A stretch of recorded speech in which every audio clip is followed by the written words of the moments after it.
Hello বন্ধুরা, তোমরা কেমন আছো? আশা করছি সবাই ভালো আছো। তো আজকে আমি একটু ঘুগনি রান্না করব, একদম ওই রাস্তার দোকানগুলোর মতো একটু ঘুগনি করব। আজকে খেতে ইচ্ছে করছে, খুব পাতলা করে মশলা কম দিয়ে রান্না করব।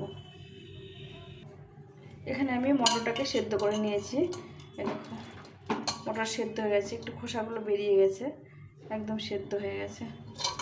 এখন আমি দুটো আলু দিয়েছি সেদ্ধ করতে, এর মধ্যে আলুগুলো ম্যাশ করে দেবো। আলুগুলো তুলে নিয়েছি আর এটা এভাবে রেখে দেবো।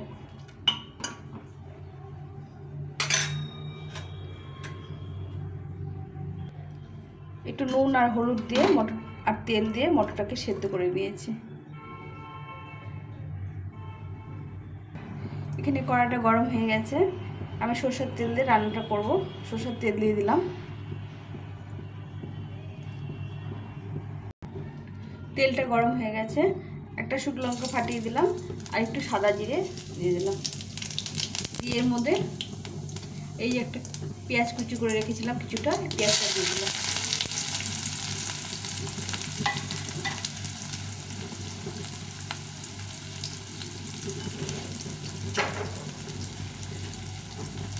পেঁয়াজটাকে ভালো করে ভেজে নিতে হবে, একটু লাল লাল করে ভেজে নেব। এটাই পেঁয়াজটা একটু বেশি দিতে হবে, দিলে খেতে ভালো লাগবে। আমি এখানে বড় বড় দুটো পেঁয়াজ দিয়েছি।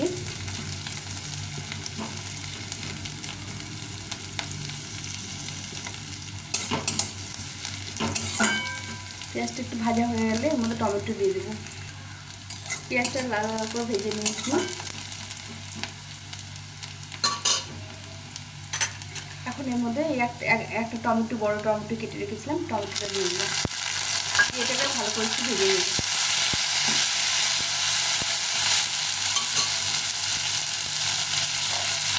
সামান্য একটু নুন দিয়ে দেবো। এই নুনটা দিলে টমেটোটা গলে যাবে তাড়াতাড়ি করে। টমেটোটা কিছু ভাজা হয়ে গেছে কিছুটা। এখন এর মধ্যে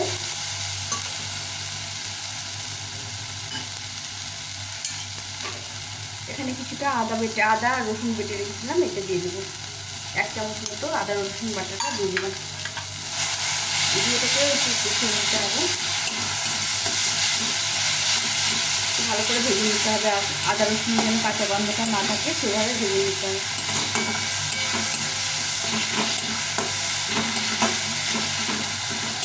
সবগুলোকে ভালো করে ভেজে নিলাম।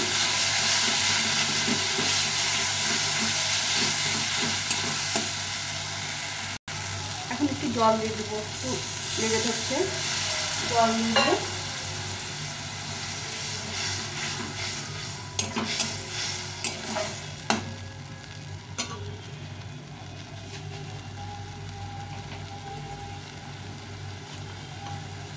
এর মধ্যে দিয়ে দেবো কিছুটা লঙ্কা গুঁড়ো,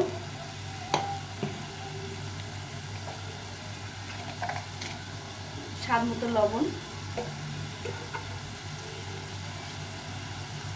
একটু হলুদ গুঁড়ো,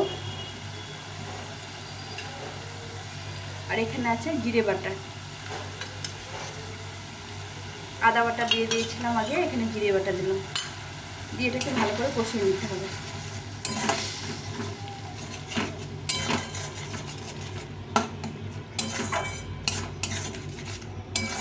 সব মশলাটাকে সুন্দর করে কষিয়ে নিতে হবে।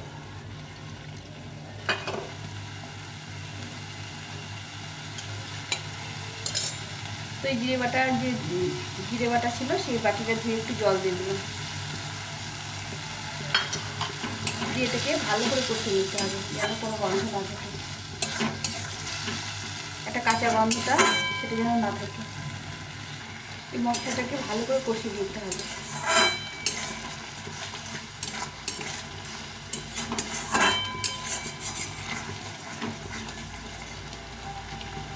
মশলাটা একটু কষা হয়ে গেলে এই আলুগুলো সিদ্ধ দিয়েছিলাম, আলুগুলো একটু ম্যাশ করে দিয়ে দেবে এর মধ্যে গ্রেভিটা হওয়ার জন্য। এই দুটো আলু ম্যাশ করে দিয়ে দেবেন, এটা দিলে গ্রেভিটা ভালো হবে। এর সঙ্গে ভালো করে ম্যাশ করে মশলার সঙ্গে কষিয়ে নিতে হবে।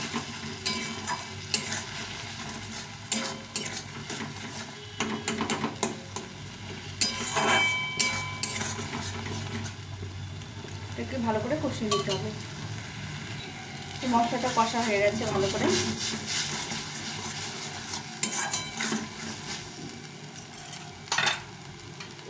এখন আমি এই মটরটা সেদ্ধ করে রেখেছিলাম, এটা দিয়ে দিব।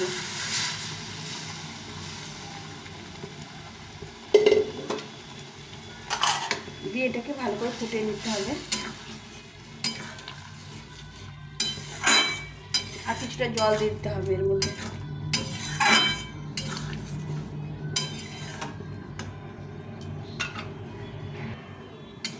জল দিয়ে দিয়েছি, দেখো কতটা জল দিয়েছি।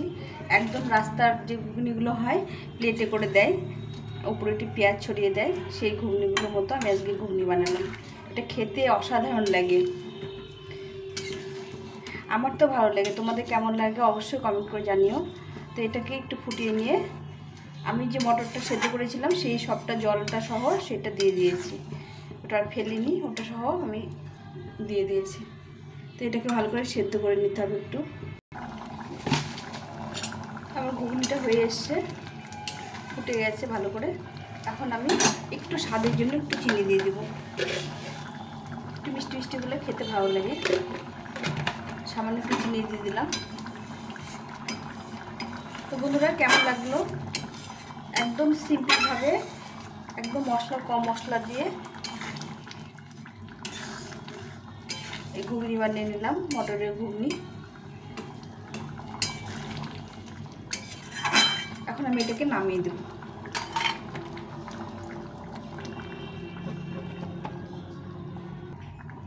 এখন একটু সানরাইজে শাহি গরম মশলা একটু ছড়িয়ে দেব, একদম হালকা করে দেব। পেঁয়াজ রসুন দিয়েছি, এটা দিলে সেন্টটা ভালো হবে। আমি চাট মশলা দিতে চাইলাম কিন্তু দিলাম না। যাই হোক, বাড়িতে রান্না করছি, চাট মশলা দিলে একদম রাস্তার ঘুগনিগুলোর মতো হবে। তো আমি চাট মশলা না দিয়ে একটু গরম মশলা দিয়ে দিলাম। তো আমার হয়ে গেছে ঘুগনি রান্না কমপ্লিট। এখন এটাকে নামিয়ে দেব। গ্যাসটা বন্ধ করে দিয়েছি।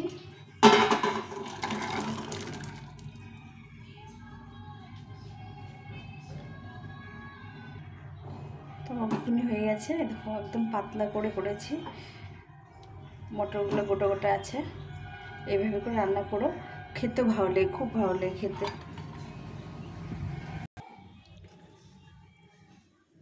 তো এরকম এক প্লেট ঘুগনি।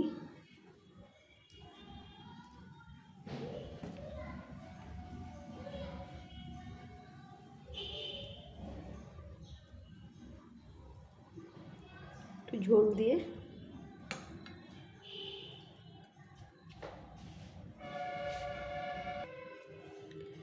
একটু উপর দিয়ে পেঁয়াজ ছড়িয়ে দিতে হবে।